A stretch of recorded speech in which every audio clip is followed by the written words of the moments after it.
Today, I want to do an extensive book review of perhaps one of the most provocative books I've read in a long time. I discovered this book through a conversation I watched on YouTube concerning the philosophical view called Antinatalism. This book is by a South African philosopher, academic, and author David Benatar, called Better Never to Have Been, The Harm of Coming into Existence. Straight off the bat, that's an amazing title. Secondly, Benatar is a gifted writer and a lucid explainer, so let's kick this off. This book starts strong and ends strong. Let me read you a paragraph straight from the preface. Each one of us was harmed by being brought into existence. That harm is not negligible because the quality of even the best lives is very bad and considerably worse than most people recognize it to be. Although it is obviously too late to prevent our own existence, it is not too late to prevent the existence of future possible people. Creating new people is thus morally problematic. In this book, I argue for these claims and show why the usual responses to them, incredulity, if not indignation, are defective. You gotta give it to him. This is definitely starting unapologetically strong.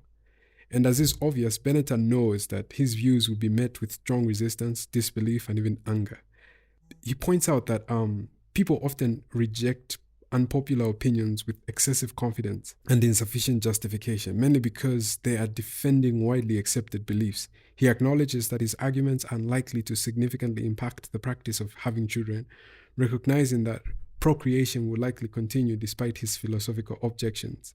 He mentions that his arguments have been refined through critical engagement and feedback from various academic and public forums. He expresses his gratitude for this input, which has helped him clarify and improve his ideas. Ultimately, Benetar believes it is essential to present his arguments even if they do not change people's behaviors regarding procreation. He feels a responsibility to share his perspective on the ethical implications of bringing new people into existence, regardless of how it is received. So let's take a deep dive into this. So David Benatar presents a radical argument that life is inherently so full of suffering and harm that it would have been better never to have been born. This idea, which David defends at length, is grounded in the notion that although the good things in life can make it better than it would be otherwise, the absence of existence would prevent any deprivation.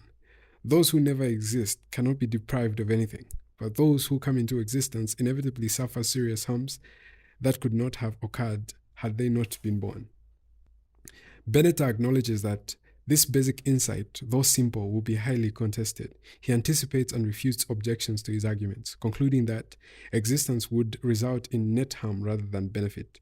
Many people resist this conclusion because of the innate biological optimism and a deep-seated discomfort with the idea that creating new people is unethical.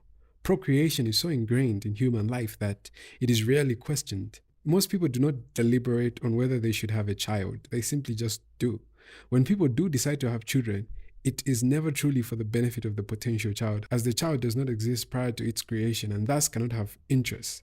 Benetar argues that bringing a child into existence cannot be justified by claiming it is in the child's interest, as existence itself is a harm. The argument extends beyond humans to all sentient beings who experience unpleasantness by virtue of their ability to feel. While Benetar's primary focus is on humans, his reasoning applies to all sentient life, as sentience entails suffering. He focuses on humans partly because the argument is more challenging to accept when applied to oneself, and because humans have the practical ability to refrain from procreation, unlike animals who are bred by humans. Benetar discusses the non-identity problem, which some philosophers use to counter his argument by claiming that non-existent beings cannot be better off than those who exist. However, he clarifies that he does not claim the never existent are literally better off. Rather, he argues that coming into existence is always bad for those who do. Thus, while we might loosely say it is better not to be born, what we mean is that existence brings harm. He emphasizes the seriousness of his argument by noting that the only way to prevent the suffering of future possible people is to ensure they never come into existence at all. The good aspects of life do not outweigh the bad, and their absence would not be a deprivation for non-existent beings. Benetar finds it curious that people strive to protect their children from harm, yet fail to recognize that the surest way to prevent all suffering is simply not to bring children into existence at all, man. Procreation results in a chain of suffering across generations. Each pair of parents can be seen as starting a lineage of suffering, with their descendants experiencing harm. Even if each new generation has the choice to continue procreating, the initial decision to have children sets off a potentially vast amount of unnecessary suffering, given the extremely low odds of any particular individual coming into existence. combined with the inevitable harm of existence. Being born is a matter of bad luck. While the improbability of any specific individual's existence might seem misleading, the fact remains that every person who does exist experiences harm. Thus, the chances of being harmed are effectively 100% for those who are born, underscoring the inherent harm in coming into existence. David Benatar builds on his central idea but differentiates his antinatalist stance from other views that might stem from a dislike of children or the desire for adult freedoms and resources. Instead, his position is rooted in the concern to avoid the suffering that potential children and the adults they would become might endure, even if this goes against the desires of those who wish to have children. Benetar acknowledges that antinatalist views confront a significant pro-natalist bias, which is deeply ingrained in human psychology and biology due to evolutionary reasons. This bias promotes the notion that passing on one's genes is inherently good and a sign of superiority. However, he challenges this by suggesting that survival or gene propagation does not necessarily indicate moral or qualitative superiority. The pro-natalist bias is evident in societal expectations and pressures. For instance, there is a widespread belief that one should produce children, and those who don't are often considered backward or selfish. This notion is tied to the idea that true adulthood involves having children, yet Benetar argues that maturity might actually be reflected in the decision not to have children at all, especially considering the numerous unprepared individuals who have become parents now. From an evolutionary perspective, the drive to procreate is primitive, while choosing not to have children can be seen as a more advanced and rational decision. Although non-procreation can sometimes be motivated by selfish reasons, it can also be driven by altruistic concerns to prevent the harm associated with existence. While some societies like China have implemented antenatal policies, these are exceptions driven by extreme overpopulation and do not undermine the existence of a strong pro-natalist bias. There are also non-state critics of pronatalism, but their opposition usually focuses on the benefits to existing people rather than the potential harm to those brought into existence. Benetar notes that people believe the world is too horrible a place to bring children into, but he argues further that even if suffering were significantly reduced, procreation would still be unacceptable because the net benefit of coming into existence is never worth its costs. He acknowledges that his view is difficult to accept and expresses a hope that he might be wrong. One of the things I kind of appreciate about David's whole enterprise is how he begins by acknowledging that establishing the claim that existence is invariably harmful, it must first be demonstrated that it can ever be harmful to begin with. This leads him to the non-identity problem or the paradox of future individuals. The problem arises in scenarios where the alternative to bringing a person into existence with a poor quality of life is not bringing that person into existence at all. In such cases, it is impossible to bring the same person into existence without the harmful condition. For example, if prospective parents are carriers of a serious genetic disorder, their choice is to either bring a child with a genetic defect into existence or not have the child at all. Similarly, a 14-year-old girl might bring a socially compromised child into existence due to her inability to provide adequate care, whereas conceiving a child later would result in a different child being born.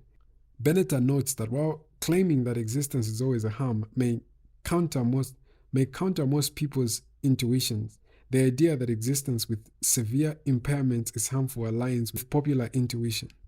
However, many philosophers and jurists have found logical challenges in asserting that people with inseparable impairments are harmed by their existence. He distinguishes between impairments that make life not worth living and those severe yet not make life worth living. Some argue that even if impairments make life not worth living, the individual's existence cannot be considered harmed because non-existence is not a state that can be compared to existence. Thus, existence cannot be worse than non-existence. Benetar then introduces a counter-argument that challenges the idea that for something to harm somebody, it must make that person worse off. Instead, he suggests that if life is bad for the person brought into existence, then coming into existence can be a harm, as non-existence would not have been bad.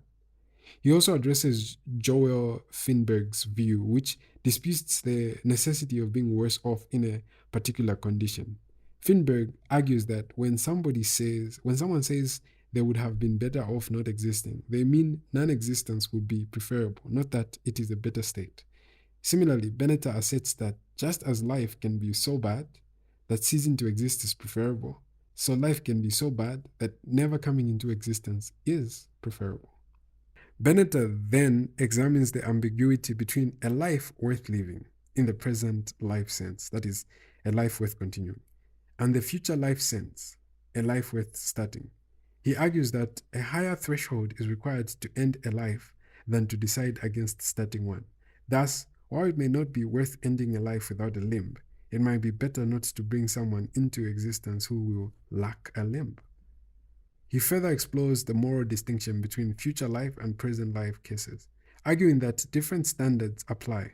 For instance, the judgment that an impairment is so bad it makes life not worth continuing is usually made at a higher threshold than the judgment that an impairment is sufficiently bad to make life not worth beginning. Benetar further argues that people's self-assessments of their lives' quality are unreliable due to several psychological biases. These include the Pollyanna principle, a tendency towards optimism, adaptation, adjusting to adverse conditions over time, and social comparison, judging one's life in relation to others. These biases lead people to underestimate the true extent of the bad in their lives. He concludes that life is significantly worse than people realize, regardless of the theoretical frameworks used. Benetar also points out that even within religious traditions, there are various views on the value of existence. For instance, some biblical texts express regret about existence, such as Job and Jeremiah, who lament their births and question the value of life. This reflects that religious texts can contain divergent views on existence and suffering. In summary, Benetar's examination reveals that the belief in the inherent harm of existence does not straightforwardly lead to the desirability of death or suicide. The complexities of individual interests, the philosophical debate about the nature of death, and the diversity of religious perspectives all contribute to a nuanced discussion on the value of life. So pick up that book and read it. I'm sure it will change you in one way or another, as it did me. Thank you for watching, and don't forget to subscribe, leave a comment, and like my videos.